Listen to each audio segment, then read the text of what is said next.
کیا آپ کو پتا ہے رمضان سے پہلے کون سا مہینہ آتا ہے؟ یا عید الفطر کے بعد کون سا مہینہ ہوتا ہے؟ حقیقت تو یہ ہے کہ ہم انگلش تاریخ پر زیادہ فوکس کرتے ہیں، زیادہ دھیان دیتے ہیں اور اپنی اصل اسلامی تقویم کو اکثر بھول جاتے ہیں۔ لیکن اسلامی تقویم صرف عبادت کے لیے نہیں بلکہ ہماری زندگی کے تمام اہم واقعات اور یادوں کا اصل نظام ہے۔ اسلامی مہینوں کو یاد رکھنا یا ان کے بارے میں جاننا اتنا مشکل کام نہیں ہے۔ تو آئیے جانتے ہیں کہ یہ تقویم کیسے شروع ہوا۔ رسول اللہ صلی اللہ علیہ وسلم نے لوگوں کو اللہ کی وحدانیت اور سچائی کی دعوت دی تو قریش قبیلے کے بڑے لوگ اور کچھ قبیلے بہت زیادہ مخالف ہو گئے۔ انہوں نے آپ صلی اللہ تعالی علیہ وسلم اور مسلمانوں کو تکلیف دینی شروع کر دی۔ مسلمان اپنا دین چھپا کر مانتے تھے لیکن ظلم اور ستم بڑھتا ہی جا رہا تھا۔ پھر اللہ تعالیٰ کے حکم سے رسول اللہ صلی اللہ تعالی علیہ وسلم نے اپنے صحابہ کرام کو کہا کہ وہ مدینہ چلے جائیں، مکہ سے مدینہ کی طرف چلے جائیں۔ مدینہ کے لوگوں نے پہلے ہی اسلام قبول کر لیا تھا اور انہوں نے وعدہ کیا تھا کہ وہ رسول اللہ صلی اللہ تعالی علیہ وسلم کا ہر حال میں ساتھ دیں گے۔ اس طرح ایک ایک کر کے مسلمان مکہ سے مدینہ ہجرت کرنے لگے۔ آخر کار جب مخالف قریش نے رسول اللہ صلی اللہ تعالی علیہ وسلم کو نقصان پہنچانے کا ارادہ بنایا تو اللہ تعالیٰ نے آپ کو بھی ہجرت کا حکم دیا کہ آپ بھی مکہ سے مدینہ کی طرف چلے جائیں۔ آپ صلی اللہ علیہ وسلم رات کے وقت حضرت ابو بکر صدیق رضی اللہ تعالی عنہ کے ساتھ مکہ سے نکلے۔ 2 دن غار ثور میں قیام کیا اور پھر مدینہ کی طرف روانہ ہو گئے۔ مدینہ کے لوگ بہت انتظار کر رہے تھے جب آپ صلی اللہ تعالی علیہ وسلم وہاں پہنچیں گے تو ان لوگوں نے خوشی سے طالع البدر علینا کہتے ہوئے آپ کا استقبال کیا۔ اس کا مطلب کیا ہے؟ جیسے اندھیری رات میں پورا چاند سب کچھ روشن کر دیتا ہے، ویسے ہی آپ صلی اللہ تعالی علیہ وسلم مدینہ آ کر ان کی زندگی روشن کریں گے۔ یہاں سے مسلمانوں کی اپنی جماعت، اپنی بستی اور اپنی حکومت کا آغاز ہوا اور اسی واقعہ کو اسلامی کیلنڈر کا بنیاد بھی بنایا گیا۔ 1 محرم یعنی 1 ہجری سے ہوا۔ اسلامی سال چاند پر چلنے والا ہے، اس لیے اسے چندری سال بھی کہتے ہیں۔ اس میں 12 مہینے ہوتے ہیں۔ ہر سال 354 یا 355 دن کا ہوتا ہے، جیسے انگلش کیلنڈر میں 365 دن کا ایک سال ہوتا ہے، یعنی کہ انگلش کیلنڈر سے 10 یا 11 دن یہ پیچھے ہوتا ہے۔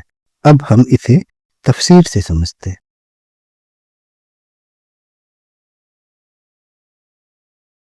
تو پہلا مہینہ محرم، پہلا مہینہ ہجری کیلنڈر کا۔ اس مہینے میں اہم دن کون سا ہے؟ تو وہ 10 محرم ہے، عاشورہ کا دن، یعنی جب امام حسین علیہ السلام کی شہادت ہوئی تھی۔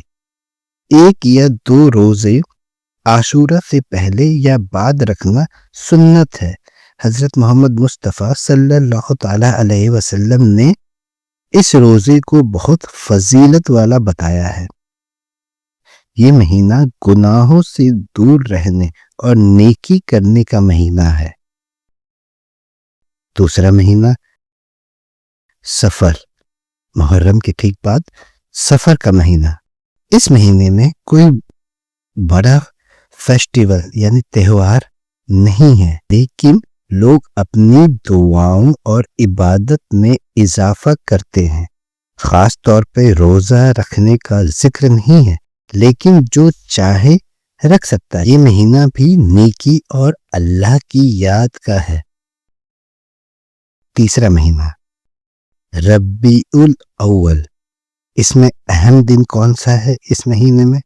تو وہ ہے 12 ربیع الاول، یعنی کہ حضرت محمد مصطفیٰ صلی اللہ تعالی علیہ وسلم کی ولادت کا دن۔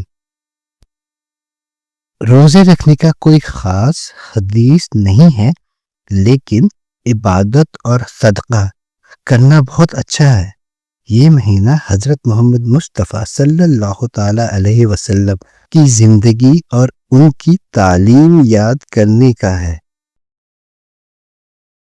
چوتھا مہینہ ربیع الآخر کوئی بڑا فیسٹیول نہیں ہے، جو چاہے سنت کے طور پر روزہ رکھ سکتا ہے۔ مہینے میں کسی بھی دن اللہ کی یاد اور عبادت میں وقت گزارنا اس مہینے کا مقصد ہے۔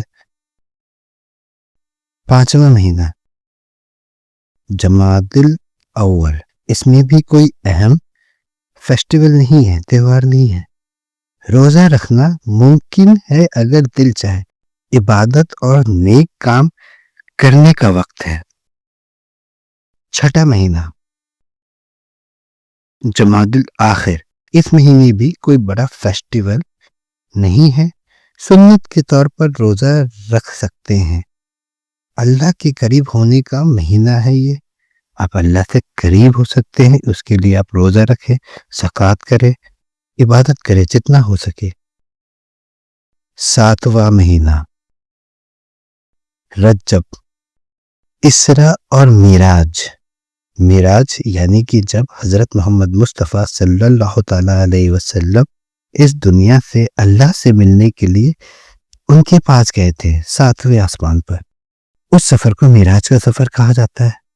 جب وہ آسمانی سیر ہوا تھا تو 27 رجب یا 29 رجب ایسا 2 تاریخ آتا ہے، حضرت محمد مصطفیٰ صلی اللہ علیہ وسلم نے جب رجب میں کچھ روزے رکھنے کی ترغیب دی، خاص طور پہ اس مہینے کے کچھ دن میں، وہ دن بتایا تو نہیں گیا کہیں پر، لیکن آپ اس مہینے میں کسی بھی دن روزے رکھ سکتے ہیں۔ یہ سنت رسول صلی اللہ تعالی علیہ وسلم ہے۔ یہ مہینہ گناہوں سے بچنے اور اللہ کے نزدیک ہونے کا ہے۔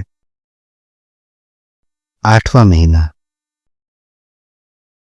شعبان، جسے آپ شب بارات بھی بول سکتے ہیں، اس میں اہم دن 15 شعبان کا ہے، گنہگاروں کی معافی اور دعا کا دن ہے، یعنی آپ اس رات عبادت کر کے اپنی گناہوں کی معافی اللہ پاک سے مانگ سکتے ہیں۔ ایسے آپ پورے سال یہ کام کر سکتے ہیں، کوئی ضروری نہیں ہے کہ آپ کی دن اسی مہینے کریں گے تو اللہ پاک سنیں گے، ایسا نہیں ہے۔ وہ آپ پورے سال کسی بھی دن کسی بھی رات عبادت کر کے اپنی گناہوں کی معافی مانگ سکتے ہیں۔ حضرت محمد مصطفیٰ صلی اللہ تعالی علیہ وسلم نے اکثر اس مہینے میں روزہ رکھتے تھے، خاص طور پر بیچ میں 14 اور 15 کے قریب۔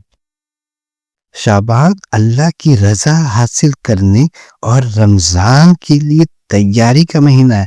اس سے پہلے کچھ نفل روزہ رکھ سکتے ہیں اور عبادت میں اس مہینے کو گزار سکتے ہیں۔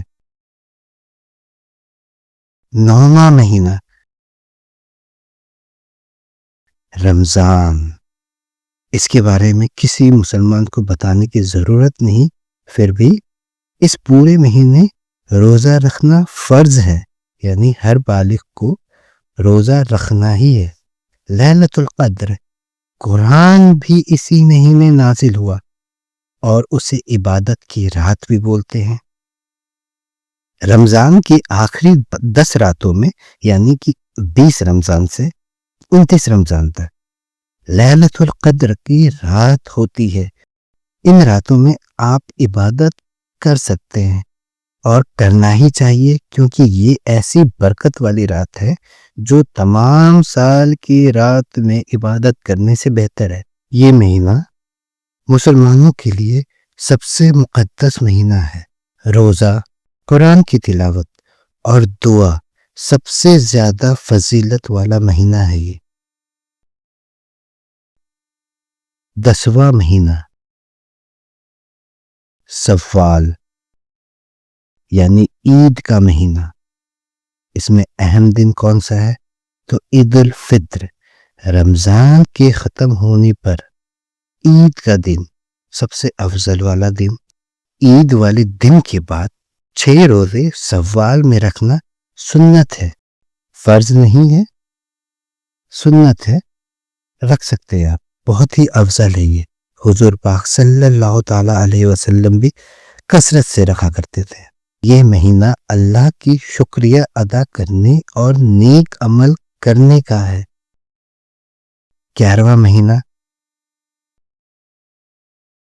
ذی قعدہ، 11واں مہینہ اہم دن، حج سے پہلے کی عبادت اور روحانیت کا مہینہ ہے. یعنی حج پہ جانے سے پہلے کی جو عبادت ہے اس مہینے وہ کرا جاتا ہے. 12واں مہینہ ذی الحجہ یعنی بقرعید کا مہینہ. اس میں اہم دن کون سا ہے؟ تو حج کا دن، مکے میں عبادت اور حج کا وقت.